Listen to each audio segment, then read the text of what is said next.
人的概念里面，其实是很偏僻的地方，甚至于说，其实家里都没有厕所的。听我先生说，他们家是在乡下，当时心里真的是还蛮忐忑的。悠悠来啦，还有爸爸和妈妈。我来唱一个我们大陆我那个年代的儿歌：小小蜡笔，穿花衣，红花蓝绿多美丽，小朋友们多欢喜，画个头画咪咪，画小鸟飞在蓝天里，画小草长在绿地里，你画太阳，我画红旗，祖国祖国我们爱你，祖国祖国我们爱你。一张全家嗨歌时间。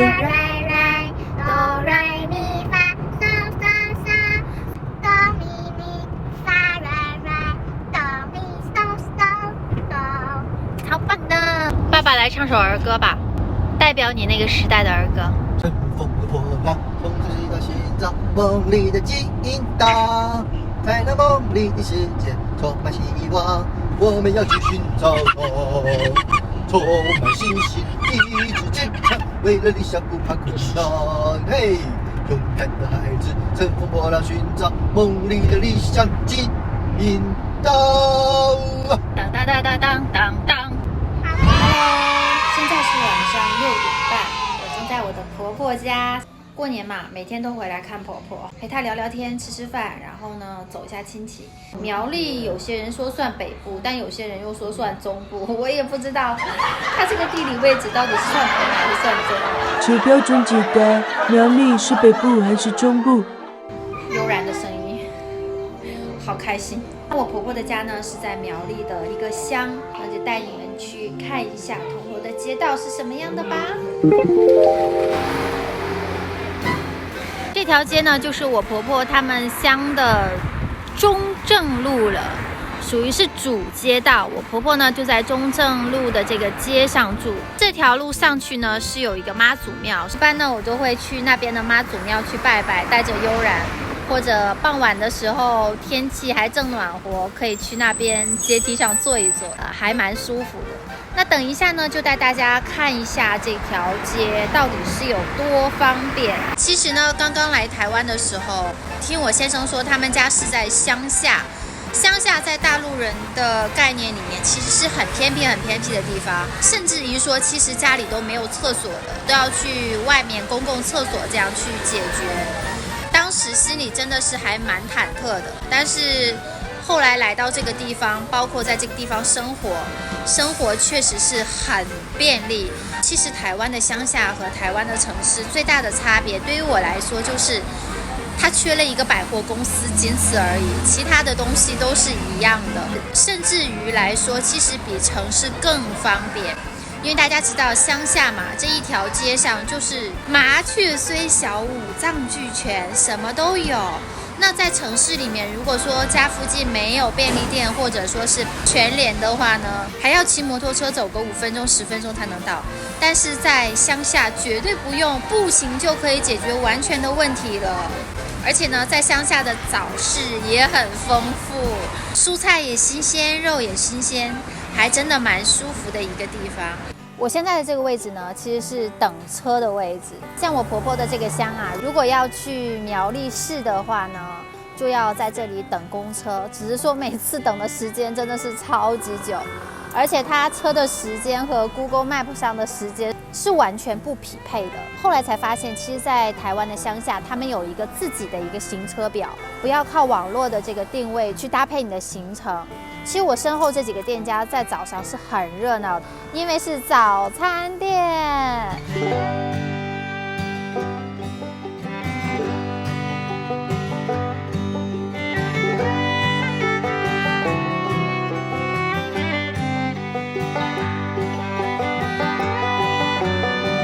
街道的对面呢是胖老爹炸鸡，还有影像店。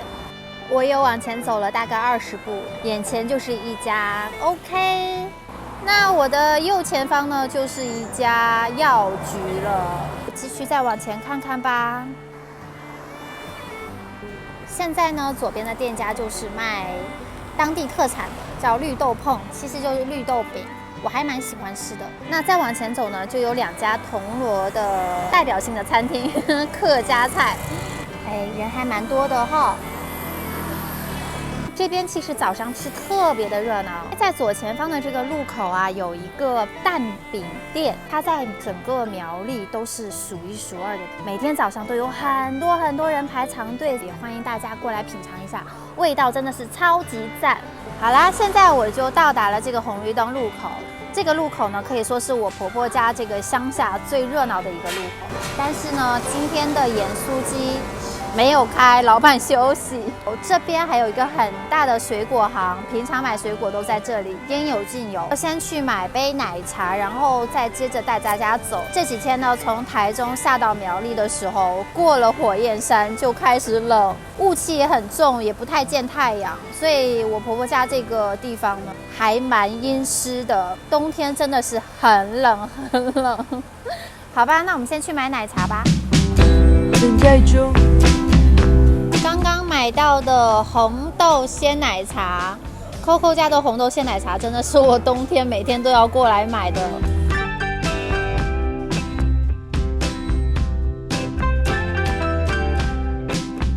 给大家介绍一下，在街的对面呢是有一家琴行的，在斜对面的位置。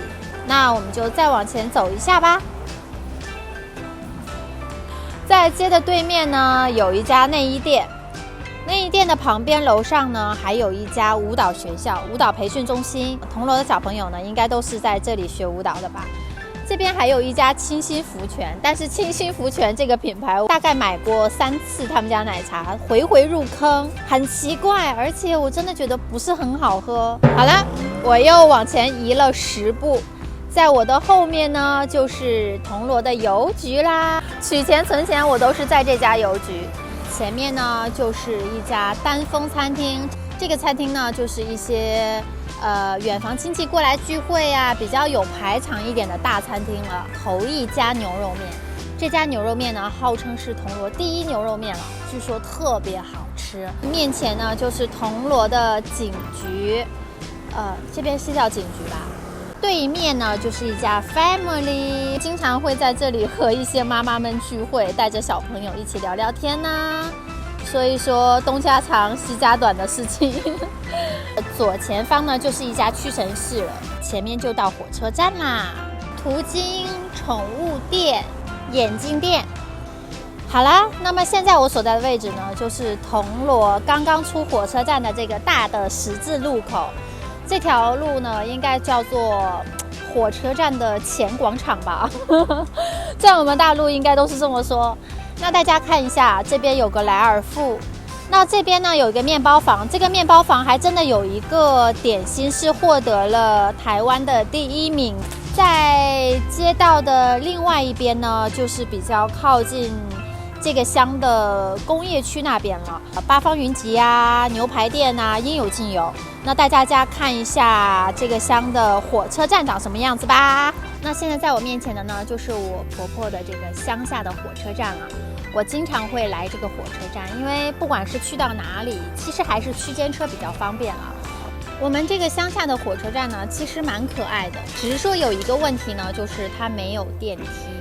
如果从第1月台要去第2月台的话，我必须要扛着婴儿车，扛着悠然小朋友过去。其他的一些站点基本上都已经有这种无障碍电梯了。不知道，哎呀，我婆婆乡下的电梯什么时候才能修好啊？我们这群妈妈们真的很难呢。其实包括老人家也是，上下楼梯很不便捷啊。苗栗的政府真的要加油喽！火车站附近呢，其实住的印尼人蛮多的。在我前方这一户呢，就是很多的印尼人住在那里。聊到印尼人呢，蛮有话要说的，有点想专门开一个话题跟大家聊一聊。其实台湾乡下人对于外来的人，不管是我是中国来的，或者说是有印尼人过来打工，或者是越南过来工作的，大家多多少少都会戴一些有色眼镜，特别是那种台湾的天龙人，他们会觉得自己的地位很高，真的会受到不太平等的待遇。和我公公在世的时候，其实身体很不好，一直有请印尼的工作人员过来照顾他们。我来台湾呢，住在婆婆家一段时间，也是和几位印尼的小姐妹相处过，毕竟是在同一屋檐下。发现他们真的是很善良，然后很纯粹，很简单。更直白一点说，生活的点点滴滴我都是看在眼里。特别是我跟他们相处成为朋友之后，他们也会跟我说很多他们的心里话。包括我们家的外劳经常没有饭吃，因为家里人不会考虑他不吃猪肉。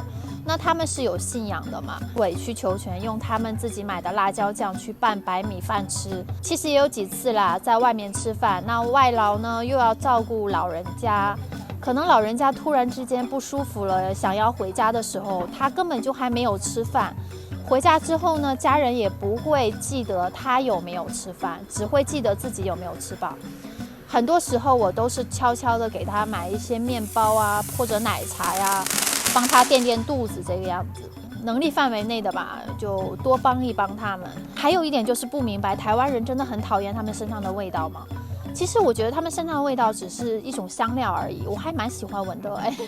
但是呢，和我一起住的一个所谓的家人，他真的很讨厌这种外来人身上的味道，经常去吐槽，然后并且要求他们身上不要有任何的味道。备注：他没有洁癖，卫生习惯差，伴有酸臭味。在我看来，我没有闻到任何很离谱的味道，但是呢，不知道是他的心理作用，从内心觉得自己高高在上，还是怎样，一味的要求指责人家。换一种角度看一看，如果说你身在他乡，不管说去旅游还是说去工作，大家都希望彼此呢是受尊重的。其实我发现有些台湾人还是比较天龙族的，自命清高。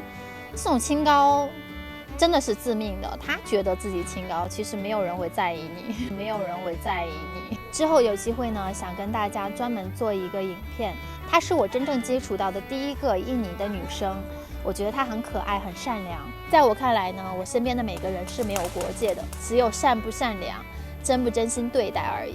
那就跟微微再走一下吧。下一个目的地呢，想带大家看一下最豪华的一间便利店。现在呢，想给大家介绍的就是我婆婆家这边最豪华的一家便利店，近半年才开业的。它的对面呢就是稻田。白天的风景应该特别好，可惜现在给大家拍的是晚上。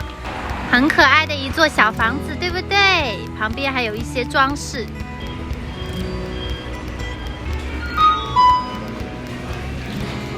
我觉得这家便利店最新奇的地方，它竟然有卖饰品的，还设立了一个专区，就是地区名特产的专区。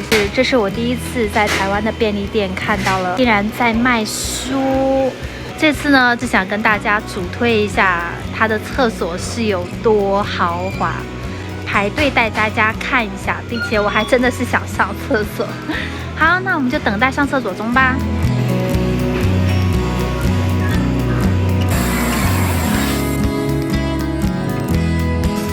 那我们来看一下，这是我来到台湾第一次看到便利店里面有亲子洗手间，它的设施很完善。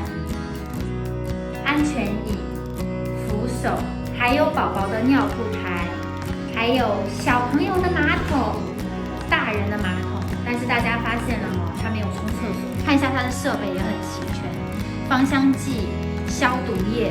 可是真的要提醒台湾的一些民众，就是记得冲厕所哦，记得冲厕所哦。不止一次在台湾公用的这种洗手间，特别是便利店的厕所，真的很脏。台湾的这些公用的基础设施都很好，可是为什么有些人就不去珍惜呢？冲一下厕所根本不会损失到什么，特别是台湾的乡下，在我婆婆家住的这段时间，不管是在便利店还是在火车站，厕所里黄黄的几率很高很高。那下面我就要把这个马桶消毒一下，冲一下厕所，上厕所喽。稍等一下。好啦，我从厕所出来了。为了不影响大家后面的继续排队呢，就不做详细的介绍了。这个口罩好大。这个便利店呢，就是我婆婆这边最豪华的一家便利店了。无论是基础设施还是它营造的氛围，都是很舒适的。那也希望在享受这一切的当下，大家可以维护好这一切吧，也不至于让工作人员太辛苦。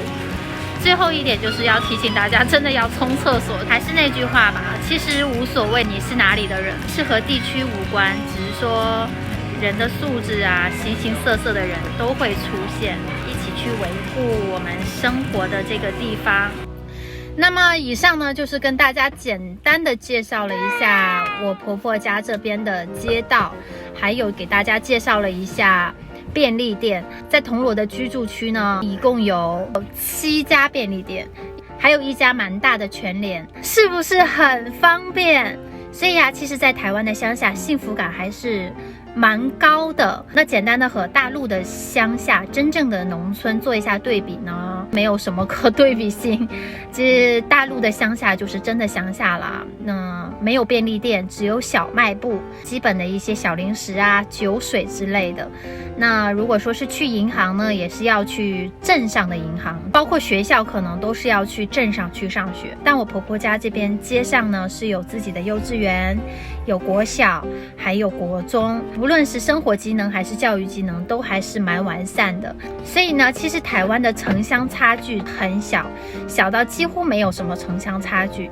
唯一的差距就是刚才跟大家说的，城市里面有百货公司，但是乡下没有。说到便利店，台湾的便利店还真的是做得有声有色的。它不只是一个基础的贩卖，现在慢慢的融入一些咖啡厅的感觉，包括这种设计啊、氛围，还有一些主题，让人觉得是一种享受。在我们大陆呢，其实也有 7-Eleven 和 Family， 但是呢，对于它的装潢，对于它的设施，是基本上没有的，和普通的超市是一样的感觉。但是像这种连锁的便利店呢，在我们大陆的2线以下城市是没有的，它没有入驻。最常见的地方就是北上广了，它的人气没有那么的旺，主要是它的商品价格高了一点，再有呢就是没有台湾的商品这么齐全。最大的不一样呢，就是大陆的 Family 怎么可能会有厕所？绝对不可能，想都不用想。那么以上呢，就是今天想跟大家分享的一些事情啦。还没有订阅微微的朋友，一定要记得点击订阅哦，按起你的小铃铛，才不会错过微微的视频。之前微微的主题呢，比较多的去谈话类，那我也希望可以多的走出来，带大家一起看一看我眼里的台湾是什么样子的，能够多的讲一下我自己的故事和我发生在台湾、发生在大陆的一些有趣的事情。大家可以多的点赞支持微微哦。那么我们下一次的影片再见啦，拜拜。我是优妈，我是